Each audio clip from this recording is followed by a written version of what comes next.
This is the Making Noise podcast. You know, I was doing this presentation for some of our UNCG students. There's this really cool interdisciplinary arts dorm at UNCG where like visual artists and dancers and musicians and actors, they can all like live in this dorm that has like practice rooms and some studio space and rehearsal space for different kinds of like dance or theater. And they do this enrichment program where faculty come in and hang out with them. And I was talking to them, and I said to them, like, I know you're like 18 and you just moved here from rural North Carolina, but like you are already an artist. Like your career has begun right now.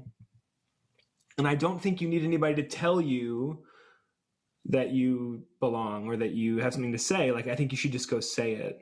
And I think that like so much of art is like working it out as we go. Like, I mean, if you're anything like me, like my tastes have evolved in the last, let's say 10 years. My tastes have really changed, and my preferences and my values have changed, and my thinking on lots of issues has changed. And it'll probably different again in 10 more years.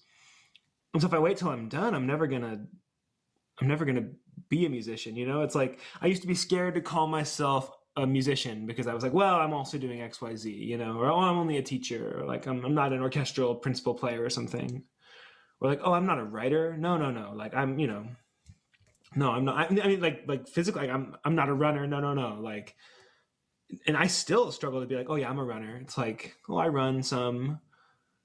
But it's like, it's so hard to want to embrace those identities because we feel like somebody has to let us in, you know, but I don't think that's the way. Like, I think that we can be whoever we want to be in those moments, and that nobody gets to keep us out, you know?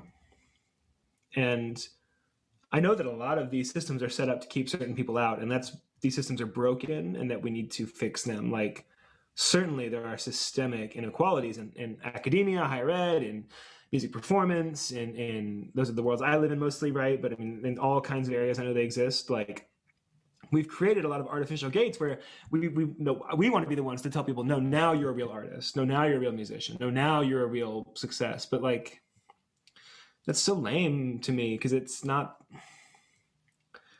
I don't think that I need to sign off on someone else's humanity or potential. Like, and I don't think that anyone else needs to sign off on mine. Like, I mean, I'm a tenure track professor, so I have this weird process of like I have to collect all of my materials and activities, right? And then eventually I'll go up for tenure. And I understand why these systems exist, but it also feels a little icky to like write down everything you've ever done and be like, oh, I hope it's enough. Like, because then there's this temptation, I should just do things because they will help me get tenure or something. But that's not the way we do art successfully, right? The way we do art successfully is we care about something and we go do it, or we follow the rabbit trail, or we get really passionate about a couple of things and go there. Like, I sort of believe careers are T-shapes. Like, we do most things at a high level, and then there's like a few things where we go really deep, you know, where like you're a quote unquote, like you're experienced, maybe like you have some expertise in those areas. And like everybody has those things, right?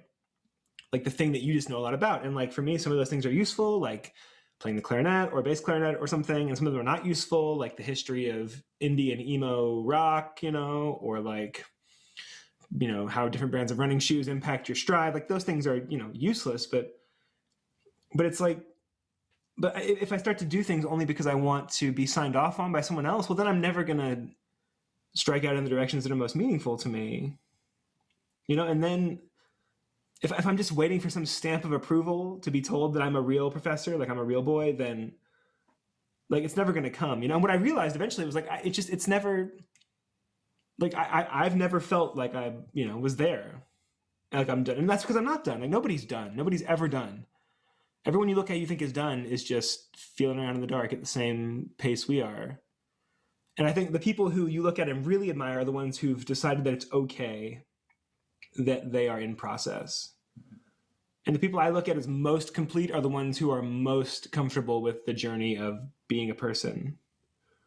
And I just want to be done sometimes, you know, sometimes I want to feel like the race is over.